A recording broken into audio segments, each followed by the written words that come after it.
তাদের জন্য বলছি, আপনারা টপ লেডি পেঁপে চাষ করতে পারেন। টপ লেডি পেঁপে চাষ করার কারণ, টপ লেডি জাতের পেঁপে প্রত্যেকটি গাছে ফল ধরে।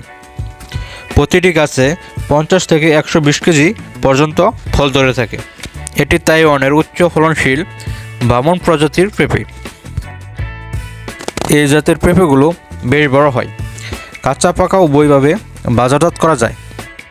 এই জাতের পেঁপেগুলো পাকা অবস্থায় সহজে নষ্ট হয় না, এর ফলে দূর দূরান্তে বাজারজাত করা যায়। এই জাতের পেঁপে রিং স্পট ভাইরাস সহনশীল। 5 থেকে 6 মাসের মধ্যেই ফুল আসে এবং প্রথম ফল পাওয়া যায় 7 থেকে 9 মাসের মধ্যেই। গাছের উচ্চতা 60 থেকে 80 সেন্টিমিটার হলেই ফল ধরা শুরু করে। এই জাতের পেঁপের জীবনকাল 2 বছরের অধিক হয়ে থাকে। টপ রেডি জাতের পেঁপে চাষ করা খুব সহজ এবং অল্প খরচে হয়ে থাকে। উঁচু জমিতে পেঁপে চাষ করতে হবে এবং পানি নিষ্কাশনের সুব্যবস্থা থাকতে হবে।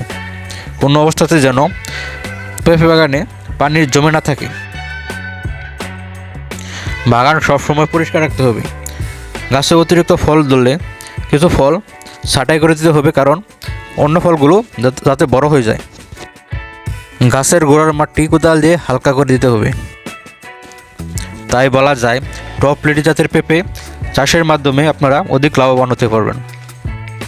ভিডিওটি ভালো লাগলে একটি লাইক দিয়ে দিবেন এবং পেঁপে চাষ সম্পর্কে কোনো প্রশ্ন থাকলে কমেন্ট বক্সে জানাতে পারেন এবং সাবস্ক্রাইব করে পাশে থাকা বেল আইকনটি বাজিয়ে দেবেন। ধন্যবাদ সবাইকে।